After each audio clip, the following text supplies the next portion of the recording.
On YouTube, this is Brian916. Thanks for tuning in. Welcome back to the channel.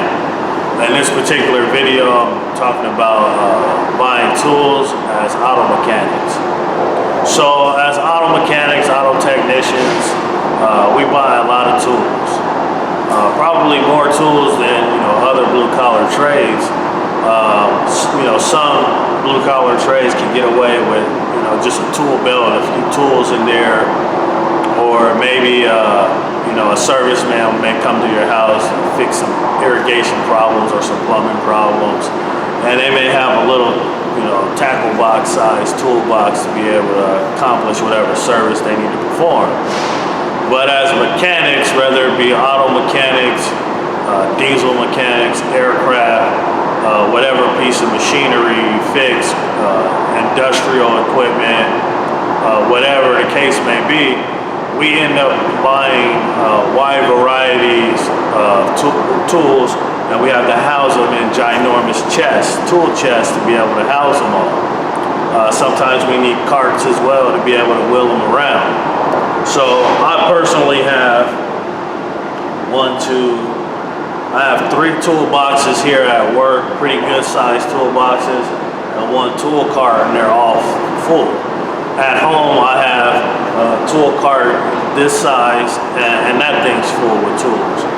So it's easy to get into sort of a pattern of buying tools that you may not necessarily need.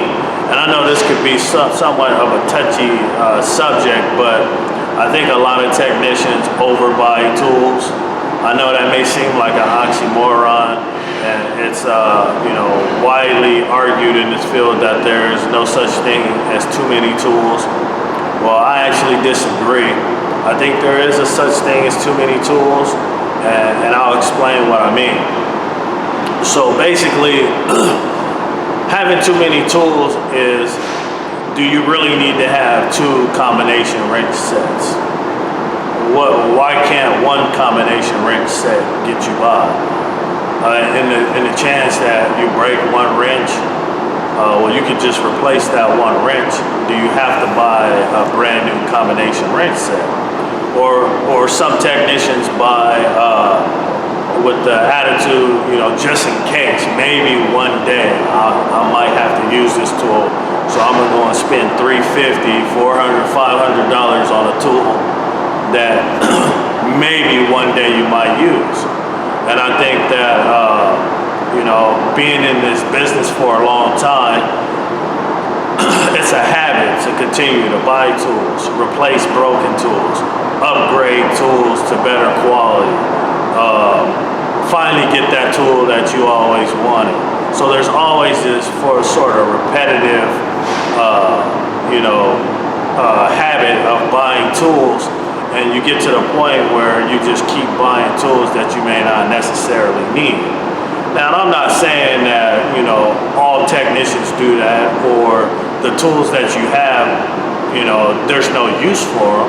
Of course, there's always a use for a tool, but the point I'm trying to make is spending efficiently on tools. So let me give you an example. So I got some turbo sockets laid out here, and I got some stud extractors. This is a perfect example of tools to buy just in case. Okay, because you're gonna end up getting rounded fasteners out on a day-to-day basis. I don't crack this out too often. I can go months without having to use one of these. But this is a perfect example of, if you don't have this tool, buying it just in case, because you will run into a scenario where you do have a rounded fastener and you got to get it off. Next, I got some stud extractors. All right, I don't use these too often either, but there is going to come a time when I'm going to need to extract a stud from a cylinder head and transfer it to another cylinder head. So this is a good just in case buy. I'll show you an example of a bad just in case buy.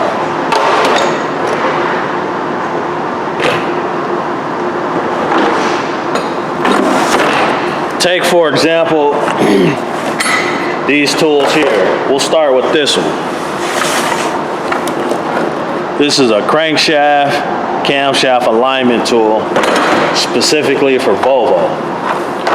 If you don't work on Volvos and you don't typically get Volvos coming into your place of business, or you know, if you work at an independent place and you don't typically get that type of work, why would you buy a big expensive set on a just in case scenario? You would actually want to wait until you actually get a job like this before you make the investment and spend the money on this type of purchase. So as auto techs, a lot of us can get in the mentality of buying a tool just in case, and really it's probably not the best buy because it could be years and years before that just in case ever happens.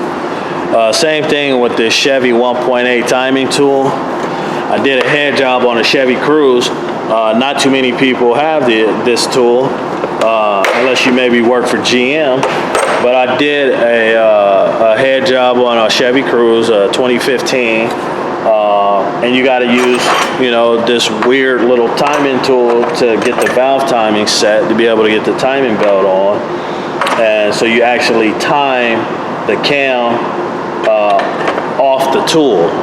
So when you put, it looks like a mess here, but when you put it all together, it makes sense. But I would never buy this tool just in case. I did that one Chevy Cruze probably 3 years ago, and I've never used this tool again since. Obviously, it wasn't a bad buy because I couldn't finish the job unless I had the tool.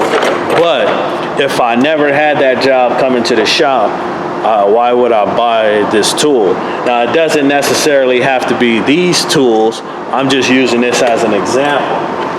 It could be any tools that if you just spend $400 or $500 on a tool that you may not necessarily need, is probably a bad financial decision. So that's my tip.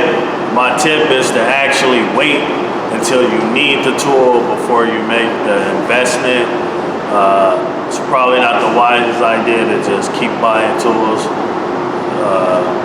just in case you might need the tool. It's better to focus on just using what you have until you actually have to buy that tool. Another tip is careful on the upgrade. Is there anything wrong with the sockets that you have now? Is there anything wrong with the ratchets that you have now? Okay, there's nothing wrong with treating yourself every now and then to a high quality tool, by all means. But there's a fine line between repetitively just buying tools just sort of out of habit, but then of course there's other foolish tools that you likely are not going to use, so you probably should avoid buying those for just in case scenarios. Also, when it comes to upgrading tools, just ask yourself, is there anything wrong with that set of combination wrenches you have? Is there anything wrong with the sockets and ratchets you're using right now? Of course, again, like I stated, there's nothing wrong with buying yourself a good quality tool. I actually recommend it. Treat yourself to something nice, but it's easy to fall into that pattern, so avoid that. Also, if you can, avoid the tool truck, or just buy certain items off the tool truck. And if you can buy them outright, just buy them outright, and try not to buy anything on credit, especially tools. I would just, buy what you want, save up, and just make the purchase and just own the tool versus, financing a tool. So anyway, these are my tips on buying tools. Hopefully I can help a few technicians out there. This is Brian 916. Thanks for tuning in, and we'll see you on the next one.